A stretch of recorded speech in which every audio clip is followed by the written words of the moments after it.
पे रहेंगे। तालियों की गड़गड़ाहट कम नहीं होनी चाहिए।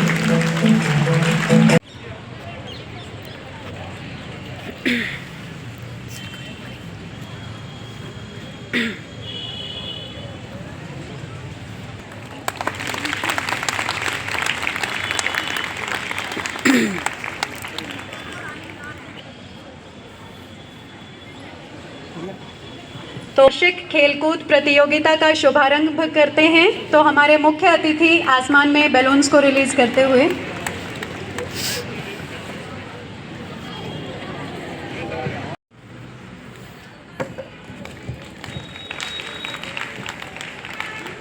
हो गया सर। हम सब हार्दिक अभिनंदन और हाथ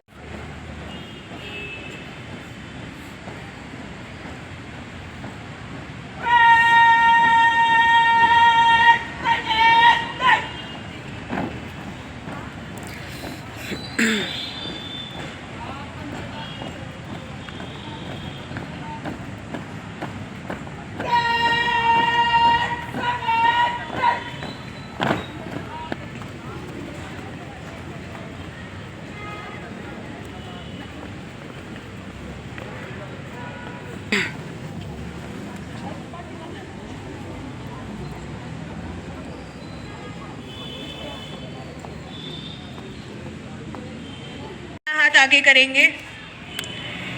We swear that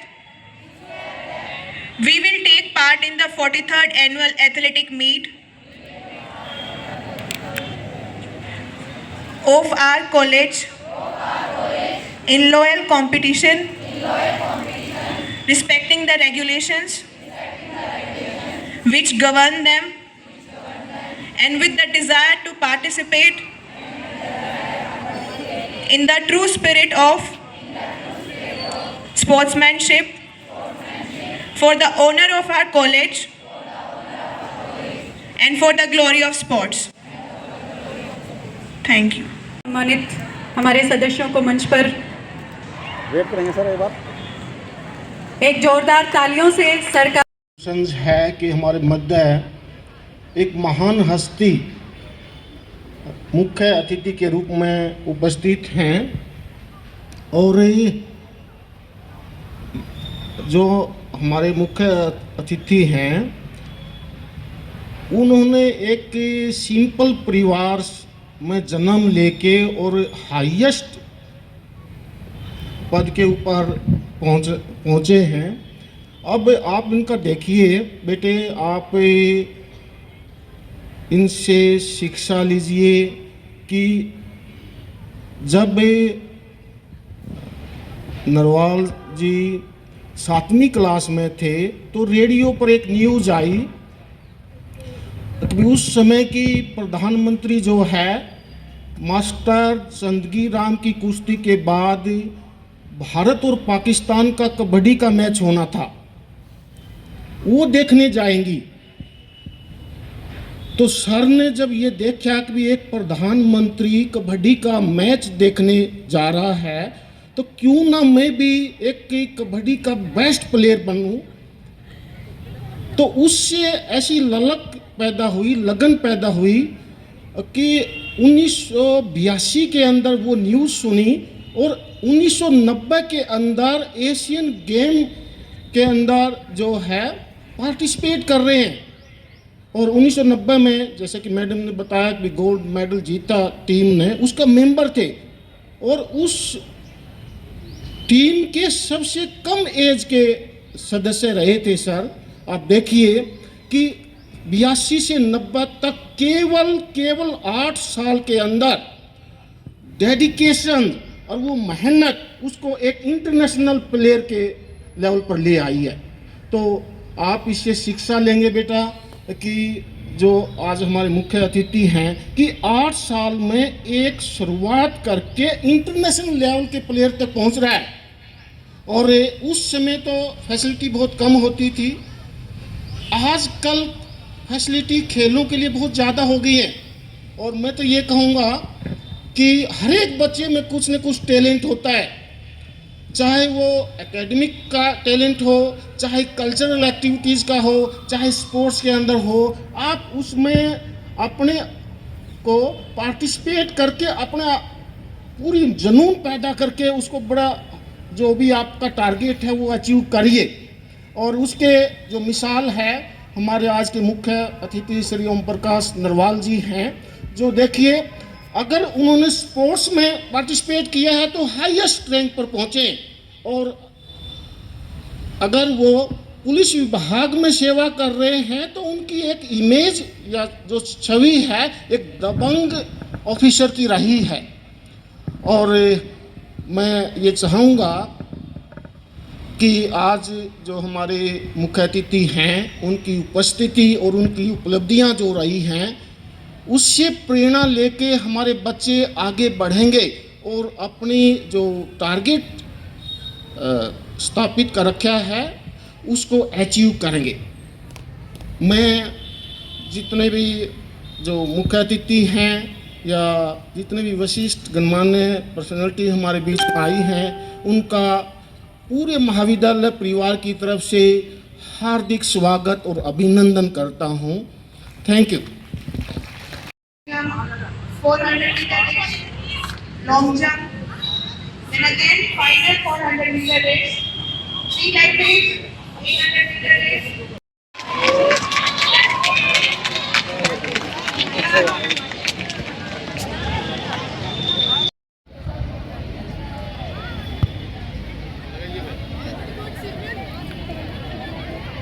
उसके बाद प्रिया डोजरों के बाद 4.38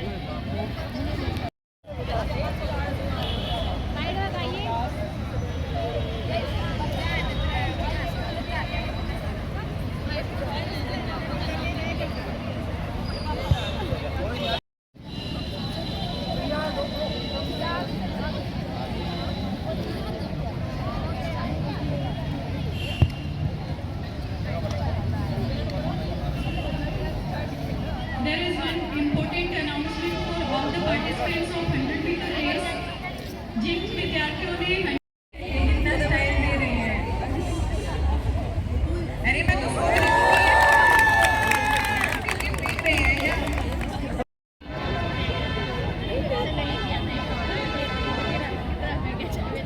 ये परफॉर्मेंस देखकर तो लग रहा है कि हमारे पार्टिसिपेंट सिर्फ लिमिट नहीं अपने सपनों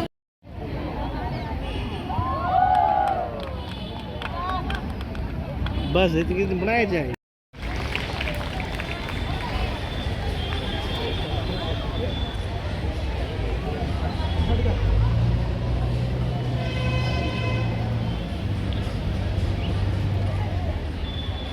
विनर्स को देख के बाकी पार्टिसिपेंट्स में भी जोश आ जाता होता है कि हम भी नेक्स्ट ईयर या नेक्स्ट रेस में पार्टिसिपेट करेंगे और इसी तरह जीतेंगे।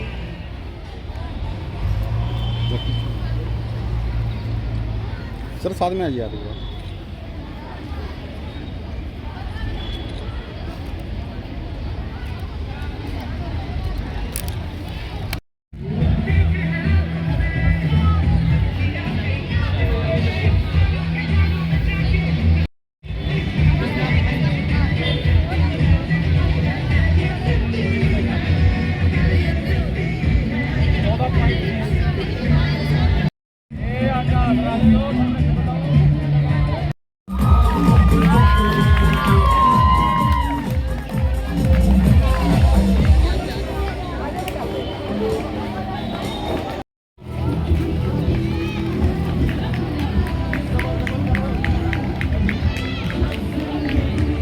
जैसे कोई इवेंट शुरू होता है तो आप प्लीज उन्हें चीयर करा करें जितने भी पार्टिसिपेंट्स हैं।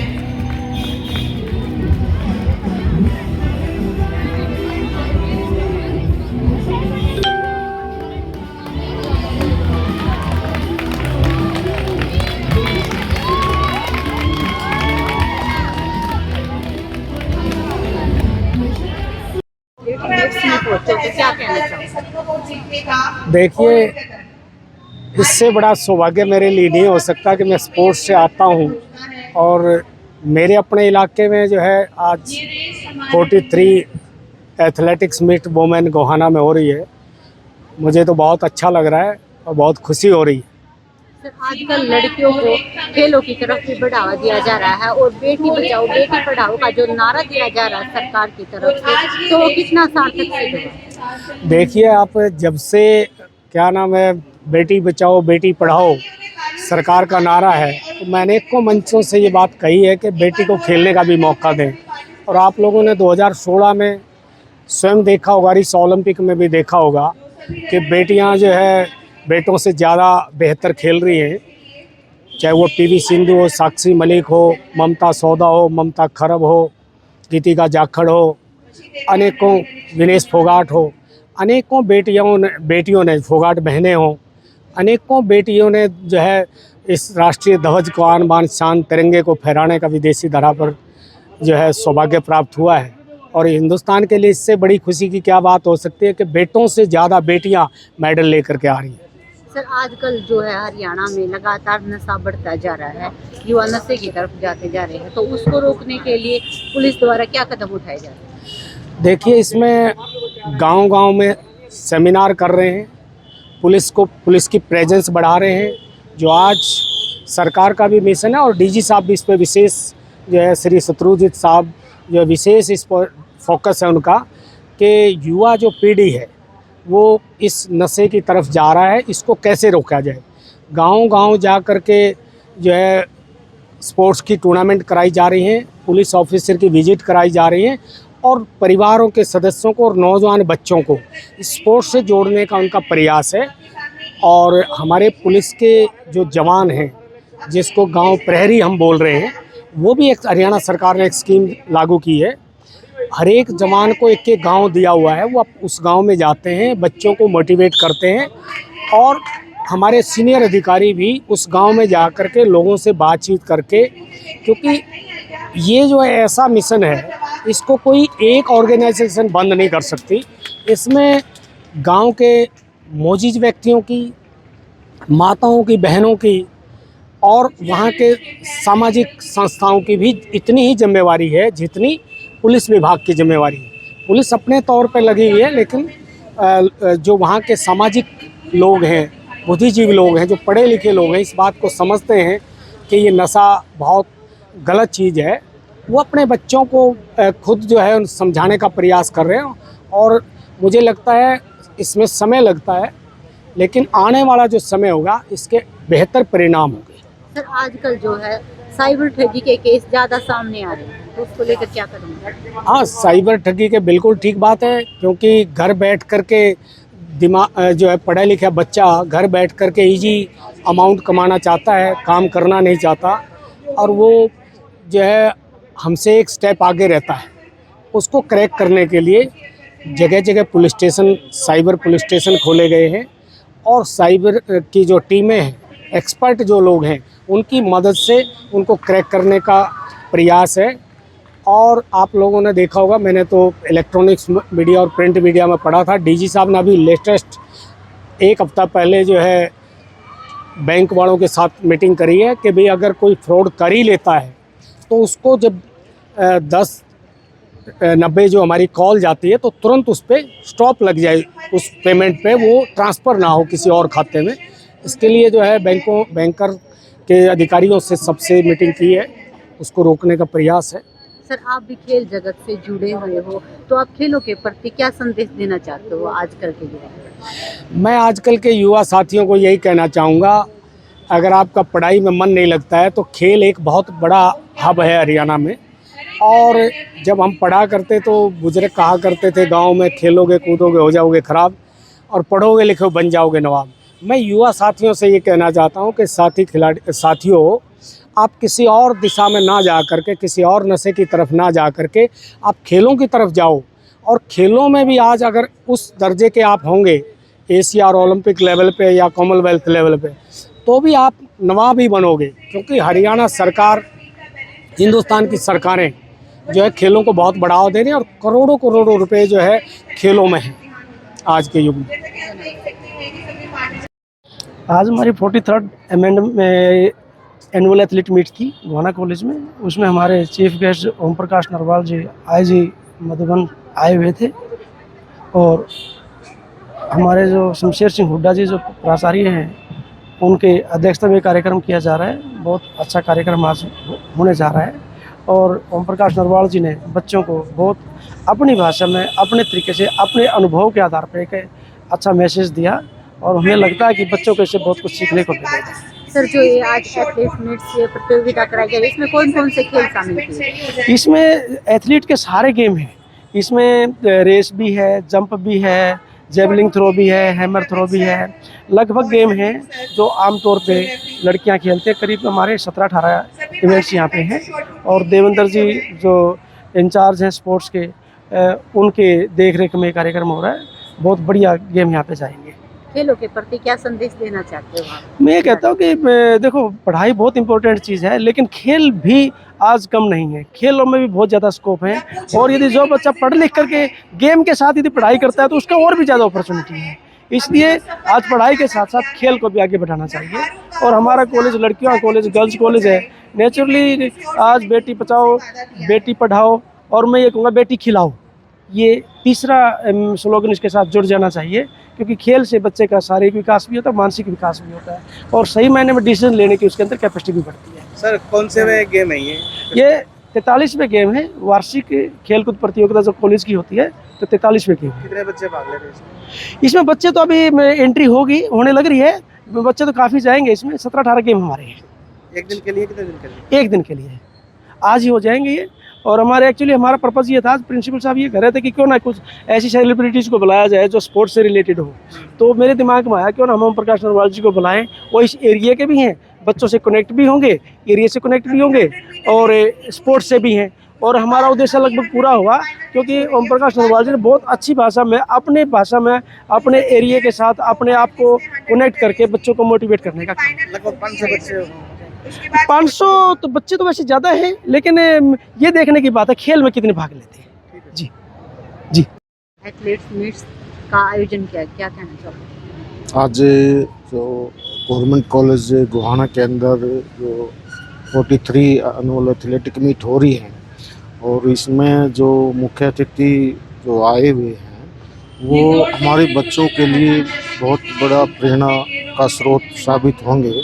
और जिस ढंग से मुख्य अतिथि ओम प्रकाश नरवाल जी ने बच्चों को मोटिवेट किया है, तो हमें लगता है कि हर साल इस कॉलेज से 10 या 15 बच्चे इस तरह के तैयार होंगे जिन पर हमें गर्व होगा और हम ये कहेंगे कि ये जो बेटी है हमारे government college for women Gohana की है।